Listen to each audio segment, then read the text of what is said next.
No ar, o Observatório do Terceiro Setor. Um programa onde você vai conhecer o trabalho das entidades e os personagens que constroem o universo das fundações e organizações do terceiro setor. Hoje vamos conversar com Marcos Flávio Azzi, fundador do Instituto Azzi, uma organização sem fins lucrativos que auxilia pessoas físicas que tem por objetivo de apoiar organizações e projetos sociais. Seja bem-vindo a mais um Observatório do Terceiro Setor, que está começando.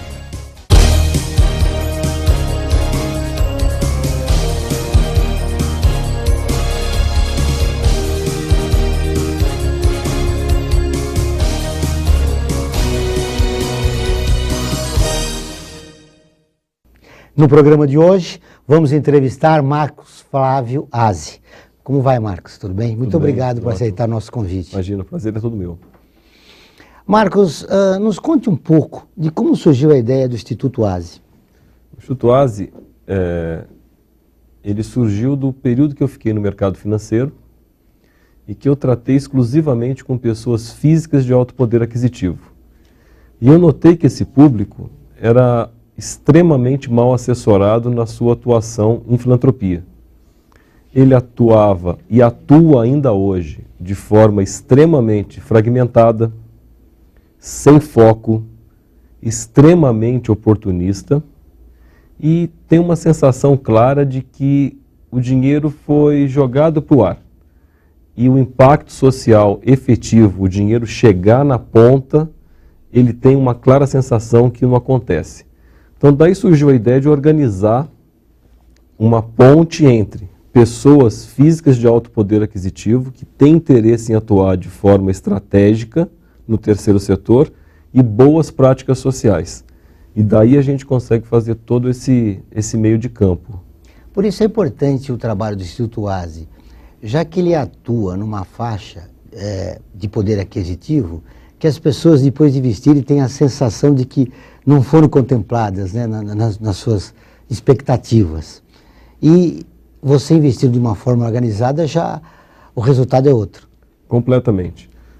Desde o momento da descoberta da vocação em filantropia dessa pessoa, porque eu tenho convicção, por mais de 15 anos trabalhando com esse público, que dentro de cada pessoa tem uma causa que motiva. É aquela pessoa que teve uma tia que faleceu de leucemia, é aquela pessoa que estava de mão dada com o pai, com 7 anos de idade, passou uma pessoa cega e o pai falou, olha, fecha os teus olhos e imagina o que é uma pessoa que não enxerga. E essas coisas vão marcando as pessoas ao longo da vida. Mas ela não consegue materializar. Então a gente consegue, a partir do momento que descobre a vocação, ir em busca de organizações sociais de excelência, baseadas em 4 pilares: qualidade de gestão, transparência, solidez e potencial de impacto. E após isso, a gente monitora e acompanha do começo ao fim o investimento. Então você tem uma coisa muito mais eficaz do que a prática sem assessoria. Uma pesquisa revelou que os mais pobres é que investem mais no social. Por que, Marcos? Eu te diria que a proximidade do problema social é maior. Infelizmente, nos grandes centros, e a gente tem muito foco na Grande São Paulo e no Grande Rio, você tem um processo de isolamento e falso apartheid, vamos dizer. Então, os bairros nobres, as pessoas moram, trabalham, estudam, e estão muito fechados nesse nicho. Os condomínios, os carros blindados. Então você tem um distanciamento da realidade. Muitos nem imaginam como é a realidade do coletivo de uma cidade.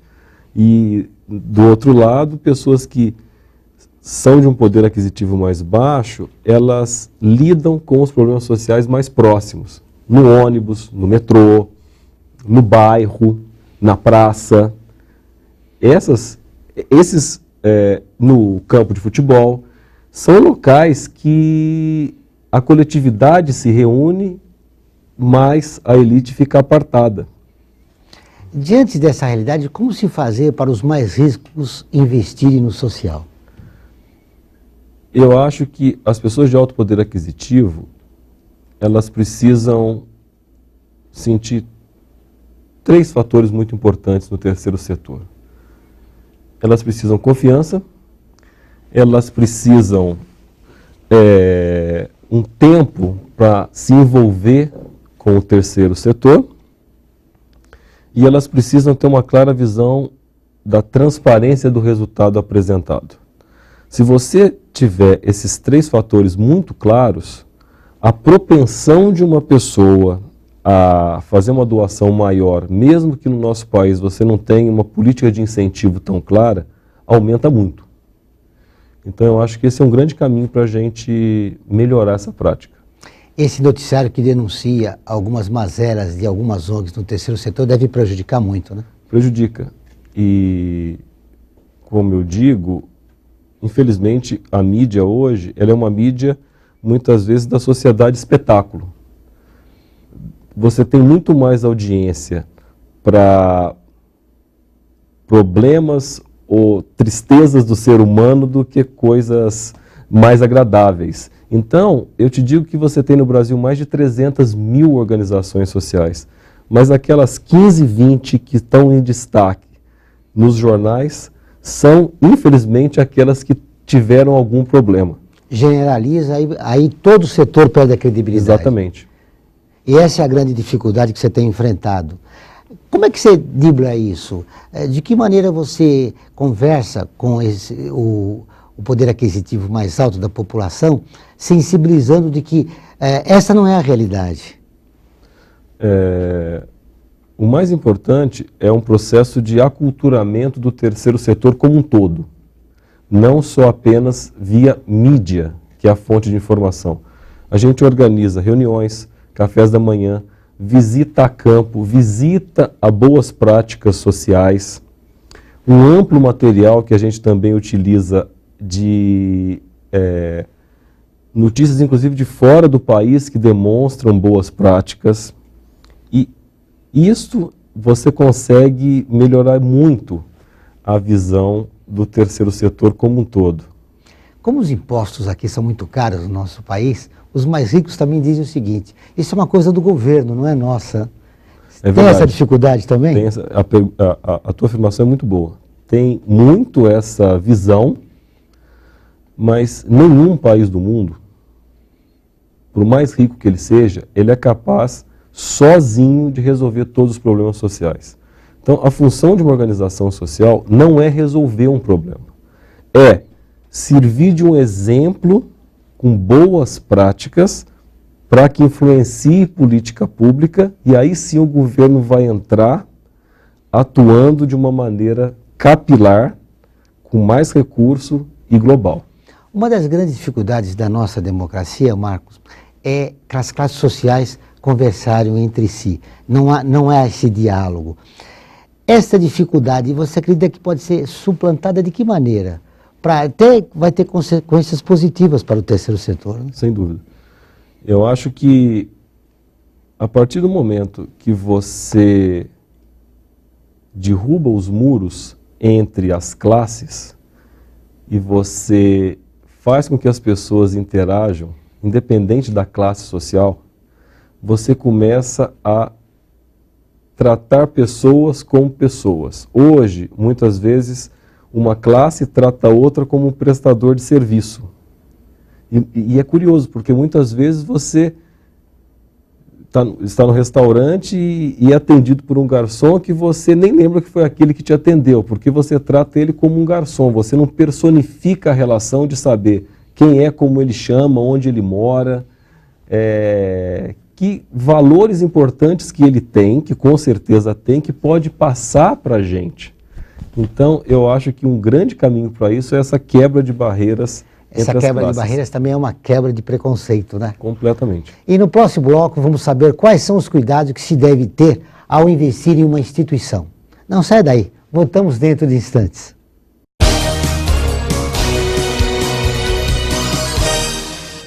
Estamos de volta no Observatório do Terceiro Setor. Marcos, quais os cuidados que a gente deve tomar ao investir numa instituição? Eu te digo que o mais importante é que você conheça. Esse é o ponto capital na hora que você vai fazer a tua doação. Porque você está separando uma parte do teu recurso para ajudar uma organização a melhorar a vida de alguém. Se você nem fez o mínimo, que é visitá-la para saber se ela existe, você já tem um grande problema. A partir do momento que você visita e ela existe, eu acho que você deveria avaliar minimamente 4 frentes, que é a qualidade da gestão dessa organização, quem são os diretores, eles estão efetivamente comprometidos com o impacto social. Essa organização, ela trabalha com funcionários registrados, ela tem claramente um planejamento estratégico de médio e longo prazo, com um objetivo claro. São fatores importantes para você olhar quando se analisa a qualidade de gestão. Outro fator importante é a solidez. Quão sólida é essa organização? Será que o meu recurso ele é relevante em relação ao orçamento total da organização ou não? E outra coisa de solidez é, eu creio que aquele montante faz parte de um bolo, de uma boa origem, que vai fazer um bem para o meu próximo. Outro fator é o critério que é o que mais incomoda as pessoas hoje, que é a transparência.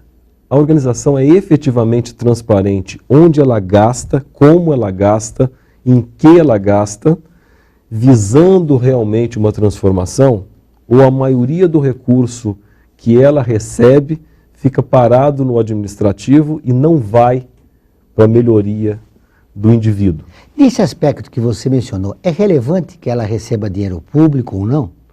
Eu acho que é independente. Desde que venha com boa intenção e com boa origem, tanto faz. Eu acho que você pode, sim, ter o setor público como um grande parceiro, porque o setor público, ele tem 2 coisas muito importantes. Ele tem muito recurso e capilaridade. Porque se eu tenho só uma ONG com poucos doadores, eu atuo especificamente num bairro, especificamente num público. Se eu tenho o terceiro setor e a capilaridade que ele tem, eu posso atuar em 300 municípios com um orçamento dezenas de vezes maior. E o último fator que eu ia te falar, para analisar numa organização, é o potencial de impacto que ela tem. Ela efetivamente impacta o público-alvo ou não? Aí você pode falar, mas o que é impacto? Cada organização social vai ter o seu impacto. Na área de saúde, eu efetivamente melhorei a qualidade de vida das pessoas. Na área de habitação, eu efetivamente melhorei a moradia de uma pessoa. Na área de sustentabilidade, por exemplo, eu efetivamente melhorei a visão do ser humano, do mundo ao seu redor. Então, esses 4 fatores são fundamentais para se analisar. A qualidade da intervenção melhorou a vida daquela comunidade? E como melhorou? E o importante que eu te digo não é apenas a comunidade. Eu melhorei fazendo a minha doação ou não? Porque inclusão social, na minha opinião, não é a criança com síndrome de Down, por exemplo, está inserida numa sala de crianças, de um curso regular, de uma escola. Não é essa criança apenas, é como as crianças não portadoras de síndrome de Down são incluídas na realidade da síndrome de Down. Então, quando a gente fala qual que é o impacto social de uma organização social, não é exclusivamente na pessoa beneficiada, é como eu, como doador, me sinto fazendo aquilo. Também é um impacto social. A sua observação me levou a refletir sobre algo. O impacto também da pessoa, pertencente ao grupo dos mais ricos do país, tem um contato, né, com integrantes de classes sociais que ele nunca teria. Isso como melhora a visão dele do país. Ele toma conhecimento da realidade do que é os vários Brasis que existem, né? Exatamente. E com isso, ele efetivamente se preocupa mais com o país como um todo, como você bem disse. ele não fica, novamente repito, ele não fica fechado nesse gueto por classes que nós temos. Ele começa a ver a coletividade. E você pode notar que a pessoa física de alto poder aquisitivo, na maioria das vezes, ele é um grande empresário, é um grande advogado, é um grande médico, é um grande empreiteiro. E essas pessoas têm uma influência enorme na transformação do nosso país. E quanto mais a gente inserir o terceiro setor para essas pessoas, mais a influência que eles têm para a transformação do nosso país. Então é por isso que eu estou atuando muito nessa faixa, nesse público, que é muito específico, mas que com um telefonema pode limpar um córrego, com um telefonema pode melhorar a vida de 300 famílias reformando casa, pode melhorar uma organização de saúde. É impressionante a velocidade que essas pessoas são capazes de ajudar a melhorar o nosso país. Nesse mapeamento que você faz para encontrar as instituições que melhor se adequam àquilo que o teu cliente quer, o que você encontrou no terceiro setor que te surpreendeu? Eu acho que eu encontrei gente. Eu acho que eu encontrei efetivamente pessoas que me passaram valores espetaculares, porque eu faço questão de visitar os projetos sociais, por mais distante que seja, eu gosto de entrar dentro da casa, eu gosto de conversar, eu gosto de... E olha, eu te digo que é impossível eu sair de uma comunidade que eu visite sem levar um valor novo, uma mensagem nova, uma visão de mundo que eu não tinha pensado, e isso não está nos livros, né? Isso está no toque, no olho. Cada pessoa tem uma história, e essa história, muitas vezes, ela está acorrentada dentro de uma comunidade específica. Ela não chega no Brasil como um todo. Te deu uma satisfação profissional que você não tinha quando estava no mercado financeiro? Sem dúvida. E essa sua afirmação é interessante, né? Já me perguntaram isso. Me falam, o que mudou na tua vida quando você saiu do mercado financeiro e atua no terceiro setor? Eu falo, olha, eu me emociono mais. Então, quando eu estou feliz, eu dou mais risada, e quando eu estou triste, eu choro mais. Parece que eu vestia uma fantasia no setor produtivo que me segurava um pouco as emoções. Agora que eu lido com as duas realidades, eu me sinto uma pessoa mais completa. Mais eu feliz. Exponho mais meus sentimentos. Isso é importante. Vamos para o intervalo e voltamos dentro de instantes. Aguardem.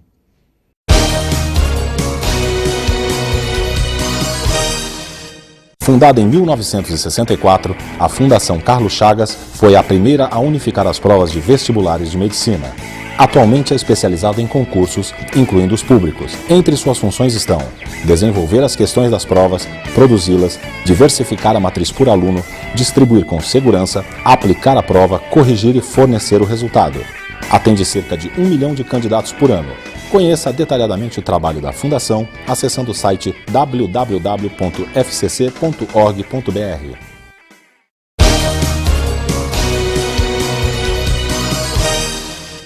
Estamos de volta no Observatório do Terceiro Setor. Marcos, no bloco anterior, você falava dos pré-requisitos necessários para uma instituição estar habilitada a receber verba dos seus clientes. Qual é a instituição que dá mais apelo? De idoso, de criança, do meio ambiente? O que você tem encontrado no terceiro setor que mais se destaca, que motiva? É a criança, é o idoso, meio ambiente, enfim? Eu te digo que o que mais motiva é a causa que está dentro de cada um. E da causa que está dentro de cada um é aquela que a pessoa foi traumatizada em algum momento da vida.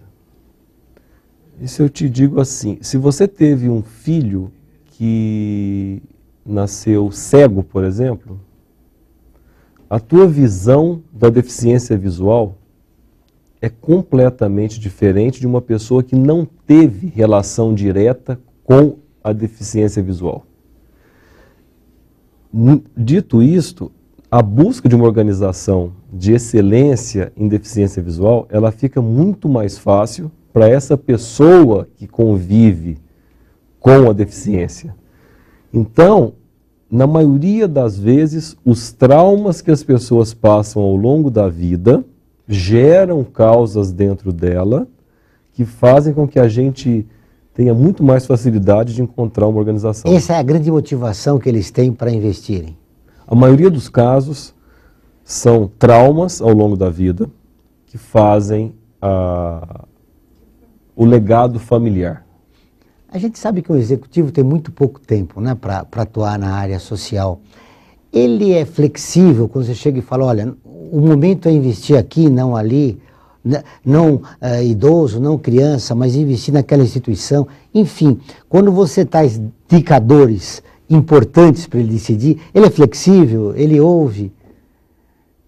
Ele é flexível, porém, ele ainda traz uma visão que, se eu sou um grande empresário e eu tive sucesso no segundo setor, logo, qualquer coisa que eu fizer, que eu pensar, o que eu investir do meu jeito, vou ter sucesso no terceiro setor. Só que não é verdade, porque uma coisa é você tratar de lucro financeiro, que é o segundo setor, e outra coisa é você tratar de lucro social, que é o terceiro setor que a gente atua.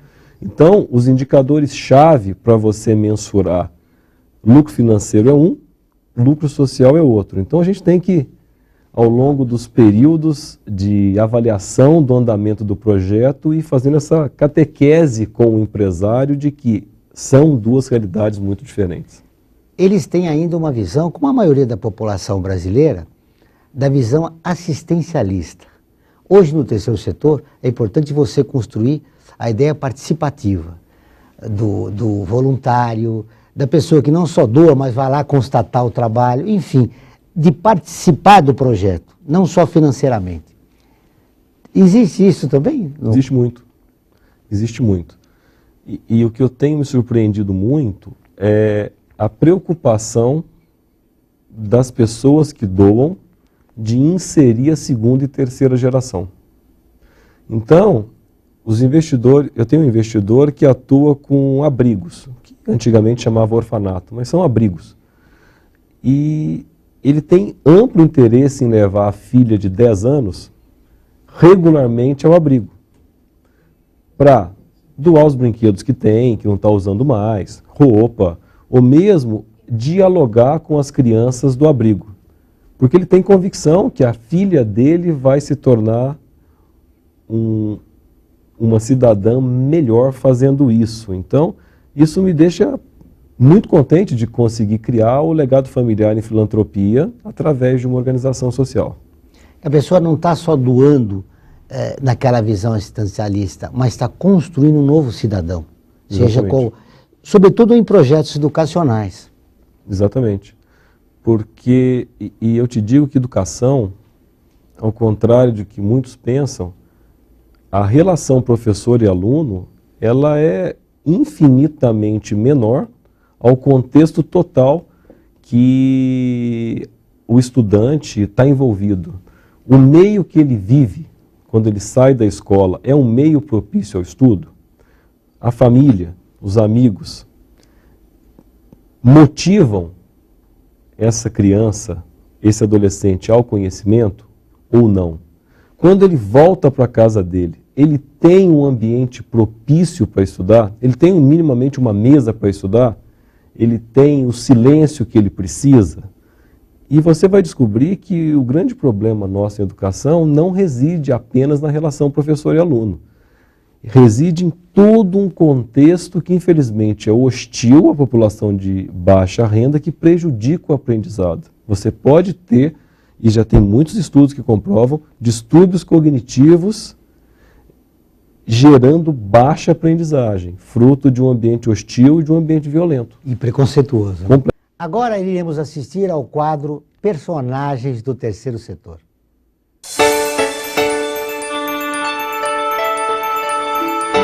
Fazenda da Esperança é uma comunidade terapêutica, trabalha há 30 anos, não trata com remédios, então é um tripé, que é a espiritualidade, convivência e o trabalho. Porque quando a pessoa está na dependência, ela não tem regras, não tem disciplina. E a Fazenda trata isso. Primeiro o vício, toda a abstinência, desintoxicação da pessoa. E aí depois trabalha o caráter mesmo, porque a gente já perde tudo isso, a pessoa perde tudo isso quando está nas drogas. Eu me recuperei na Fazenda, né? Então assim, sempre tive essa vontade de ajudar o próximo, porque quando eu estava precisando, teve alguém que me ajudou. Então eu estava com essa sementinha plantada. E aí passou um tempo, eu encontrei a Regina no Facebook, e aí a gente começou a conversar, ela me convidou para ir na reunião. Explico como funciona a Fazenda, falo para ela como que é o tratamento, né? E, às vezes só ouvir, na verdade, assim, isso me ensina muito, porque às vezes elas chegam lá tão debilitadas, às vezes só querem alguém para ouvi-las mesmo, né? Meu nome é Kate Barreto, sou voluntária da Fazenda da Esperança e sou uma personagem do Terceiro Setor.